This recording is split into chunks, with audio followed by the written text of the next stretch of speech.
Students, आपका हमारे channel में। तो आज हम class 12 math NCERT chapter 1 relations and functions की एक्सरसाइज 1.3 का इंट्रोडक्शन आज हम देखेंगे। तो इंट्रोडक्शन में हमको देखना है कंपोजिशंस ऑफ फंक्शन। तो स्टूडेंट्स, कंपोजिशन का मतलब होता है किन्हीं दो चीज़ों को आपस में मिलाना, तो उसको हम कहते हैं कंपोजिशन। और इधर फंक्शन को हम मिलाकर उसका कंपोजिशन बनाते हैं, तो इसीलिए हमारे इस टॉपिक का नाम है कंपोजिशन ऑफ फंक्शंस।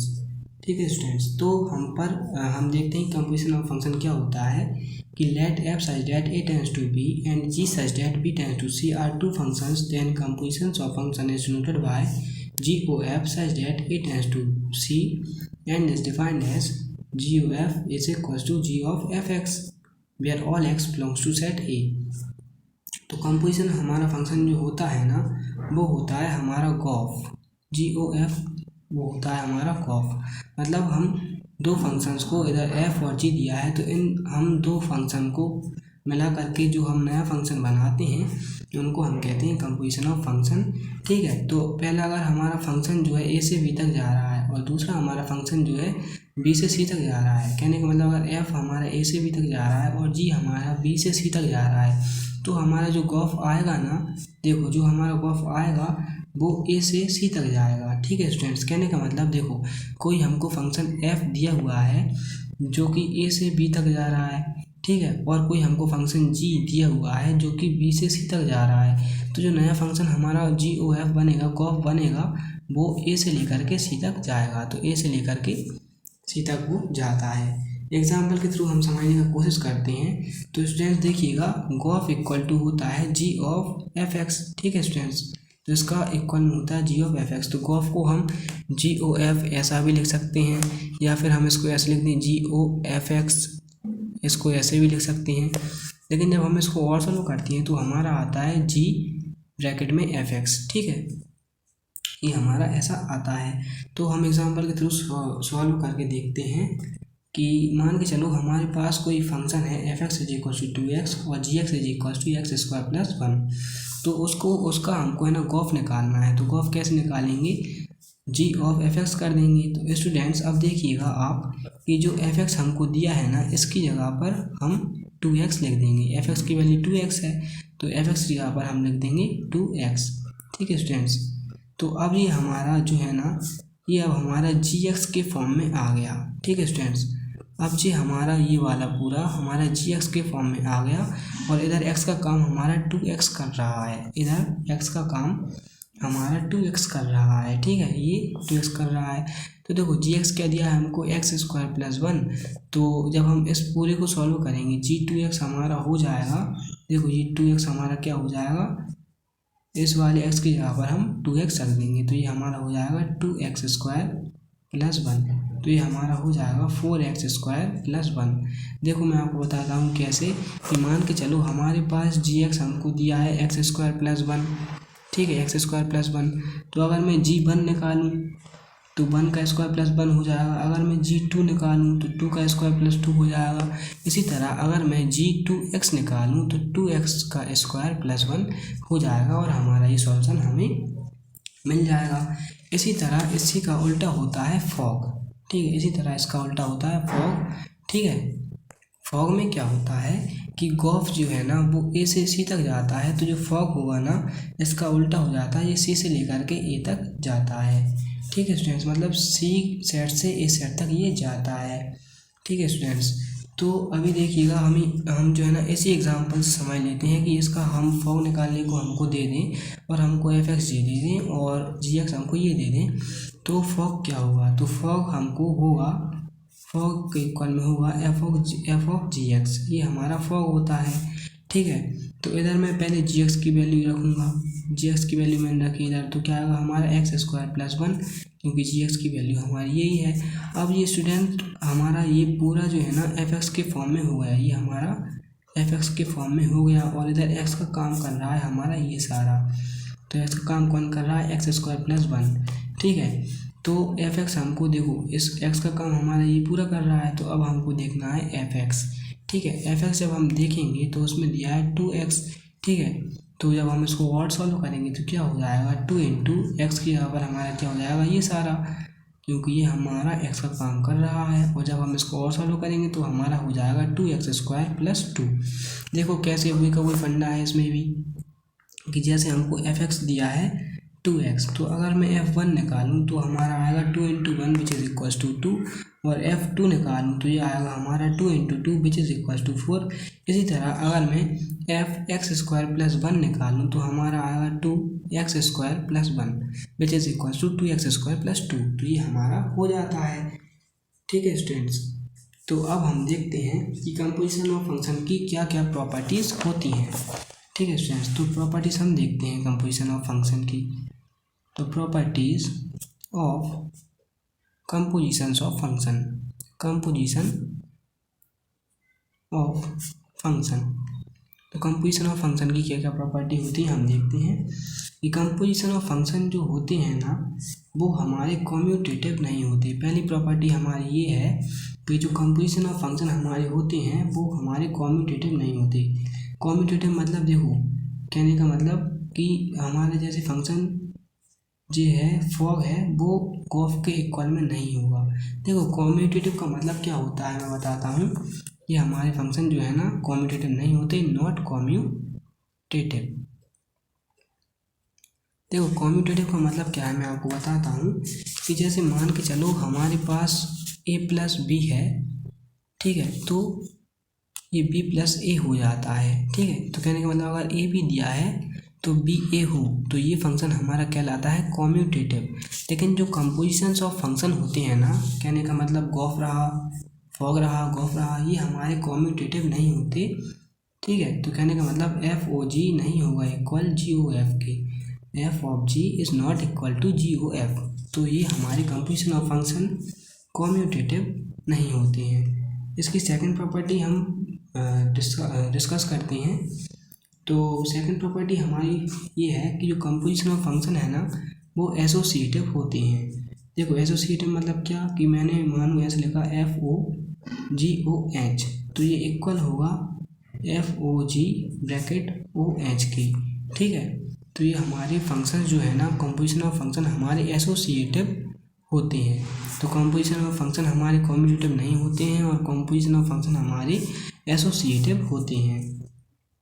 ठीक है, और इसकी थर्ड वाली प्रॉपर्टी जो है ना वो ये है कि अगर जो हमारा फंक्शन f है और हमारा फंक्शन g है, अगर वो बाइजेक्टिव हैं दोनों,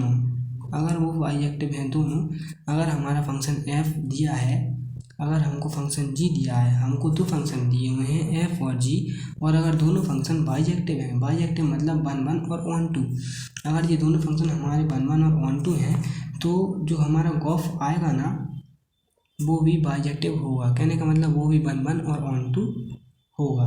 ठीक है स्टूडेंट्स, अब हम देख लेते हैं इसकी फोर्थ प्रॉपर्टी। तो इसकी फोर्थ प्रॉपर्टी क्या होती है स्टूडेंट्स, कि हम जानते हैं आइडेंटिटी फंक्शन क्या होता है। आइडेंटिटी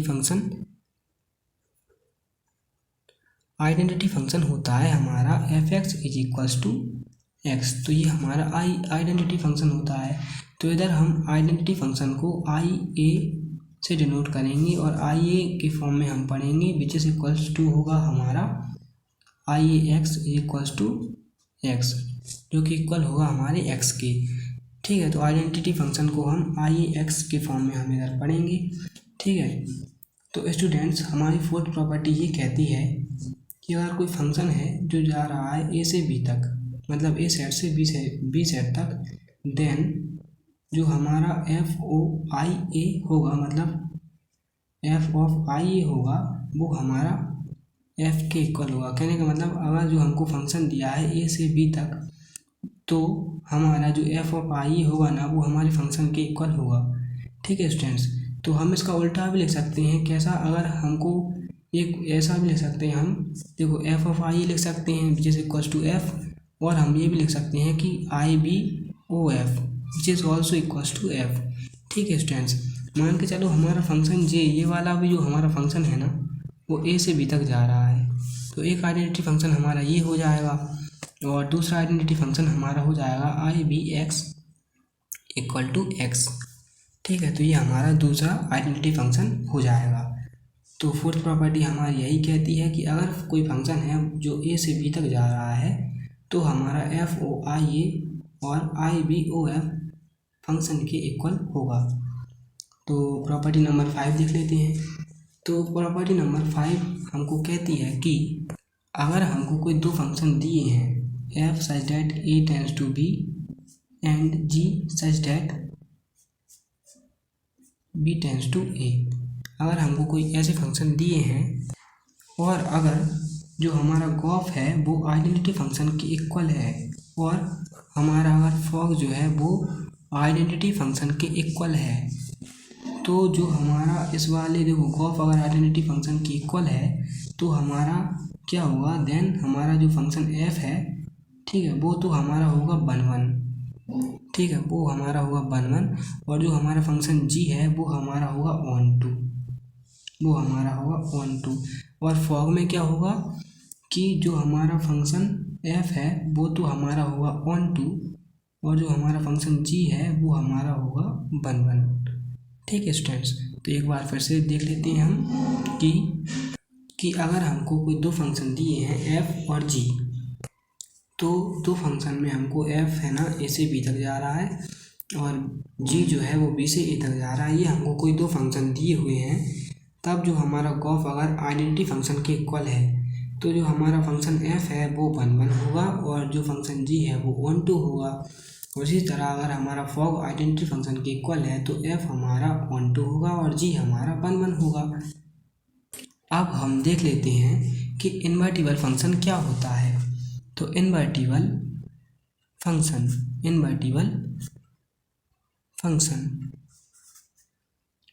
तो इन्वर्टिबल फंक्शन क्या होता है कि ए फंक्शन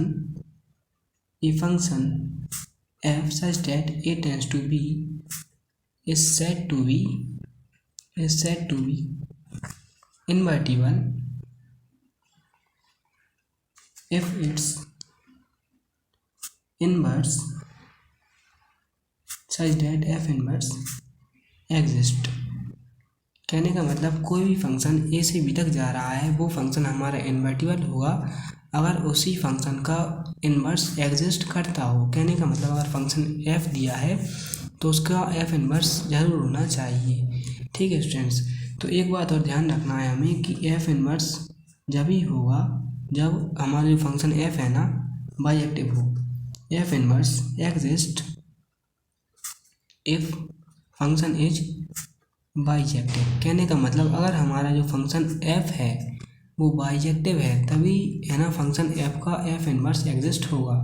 कहने का मतलब अगर हमारा फंक्शन बाइजेक्टिव मतलब 1 और ऑन टू दोनों है तो हमारे फंक्शन का इन्वर्स होगा। कहने का मतलब एक बार मैं आपको फिर से बताता हूँ कि अगर हमारा कोई फंक्शन एफ है वो बाइजेक्टिव है, कहने का मतलब हमारा फंक्शन 1 भी है और ऑन टू भी है, तो उसका एफ इन्वर्स तो उसी फंक्शन का जो इन्वर्स है वो एग्जिस्ट करेगा। कहने का मतलब अगर हमारा फंक्शन एफ है और वो बाइजेक्टिव है तो हमारा एफ इन्वर्स एग्जिस्ट करेगा।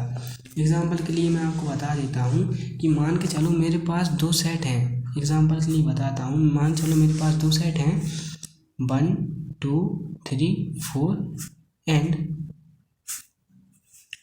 ए बी सी डी। ठीक है, मान के चलो मेरे पास ये दो सेट हैं और हमको हमारे पास फंक्शन है 1 1 2 1 a 2 b 3 c और 4 d, ये हम पर फंक्शन दिया हुआ है। तो हमको इसका एफ इन्वर्स फाइंड करना है, मतलब हमको देखना है कि जो इसका एफ इन्वर्स एग्जिस्ट करेगा या नहीं। तो इसके लिए हमको देखना पड़ेगा कि जो हमारा फंक्शन है वो बाइजेक्टिव है कि नहीं। तो आइए देख लेते हैं। तो एक सेट बनाऊंगा मैं ए और एक सेट बनाऊंगा मैं बी, ए और बी। तो ए सेट में मैं रखूँगा 1 2 3 और 4 और बी सेट में रखूँगा ए बी सी और डी। ठीक है, तो अब मैं देखूँगा फंक्शन, तो 1 की इमेज क्या है, ए है, तो 1 की इमेज ए है, 2 की इमेज बी है, 3 की इमेज सी है, 4 की इमेज डी है। तो स्टूडेंट्स हमने सेट रख लिए और फंक्शन से इसको मैच कर लिया। तो स्टूडेंट्स अगर हम देख रहे हैं कि जो हमारा फंक्शन है ना वो 1 भी है और ऑन टू भी है। तो 1 कैसा है, क्यों है, मैं आपको बताता हूँ। क्योंकि जो सेट ए के सारे एलिमेंट हैं उनकी अपनी अपनी डिफरेंट इमेजेस हैं सेट बी के सारे एलिमेंट में। कहने का मतलब देखो 1 की इमेज ए है, 2 की इमेज बी है, 3 की इमेज सी है और डी की इमेज 4 की इमेज डी है। ठीक है, तो ये सेट ए के सारे एलिमेंट की अपनी अपनी डिफरेंट इमेज हैं सेट बी के सारे एलिमेंट में, इसीलिए हमारा फंक्शन तो 1 है। अब हम ऑन टू के लिए देखें तो जो सेट बी के सारे एलिमेंट हैं ना उनकी अपनी अपनी प्री इमेज है सेट ए के एलिमेंट में। कहने का मतलब मैं आपको बार फिर से बताता हूँ कि जो सेट बी के सारे एलिमेंट्स हैं ए बी सी और डी उनकी अपनी अपनी प्री इमेज है सेट ए के एलिमेंट्स में। कहने का मतलब ए की प्री इमेज 1 है, बी की प्री इमेज 2 है, सी की प्री इमेज 3 है और डी की प्री इमेज 4 है, इसीलिए हमारा ये फंक्शन ऑन टू भी है। ठीक है स्टूडेंट्स, तो इसीलिए इसका एफ इनवर्स जो होगा ना वो एग्जिस्ट करेगा क्योंकि हमारा फंक्शन 1 भी है और ऑन टू भी है।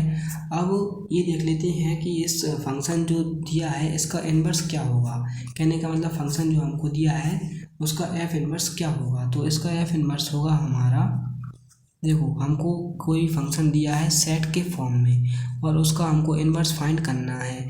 तो कुछ नहीं करना होता, जो हमको ऑर्डर पेयर में दिया होता है एलिमेंट उसको हम रिप्लेस कर देते हैं। एक बार फिर से समझाता हूँ कि अगर हमको कोई फंक्शन दिया है सेट के फॉर्म में और अगर उसका हमको इनवर्स फाइंड करना है तो उस फंक्शन के सेट का जो ऑर्डर पेयर है उसके जो एलिमेंट्स हैं उनको रिप्लेस कर देते हैं तो हमारा फंक्शन का इनवर्स मिल जाता है। कहने का मतलब देखो ये वाला हमको फंक्शन दिया है सेट के फॉर्म में और अगर हमको इसका इनवर्स फाइंड करना है तो हमारा देखो क्या हो जाएगा a, 1 b, 2 c, 3 d, 4 ये हमारा हो जाएगा।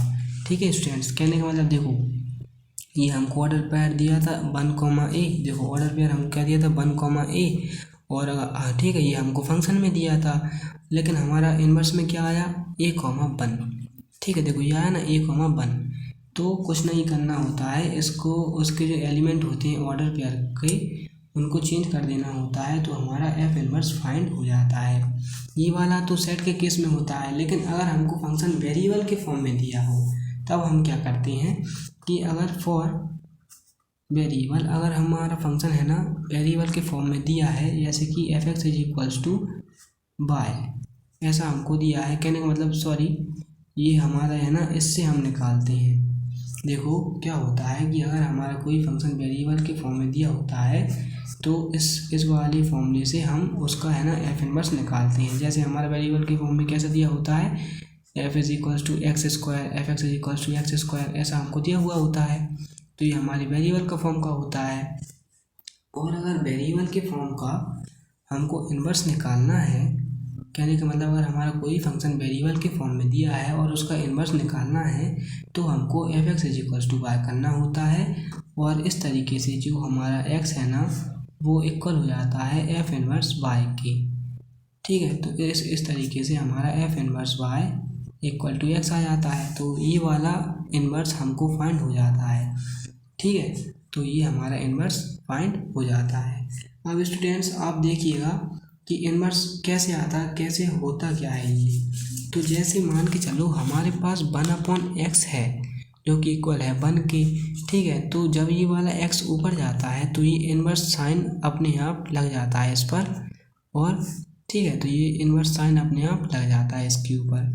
तो इसी तरीके से जो f है ना जब इस तरफ जाकर ऊपर आएगा ठीक है तो इस पर इनवर्स का साइन लग जाता है। कहने का मतलब देखो ऐसा दिया है कि मैं आपको बताता हूँ, ऐसा दिया है कि f(x) = y।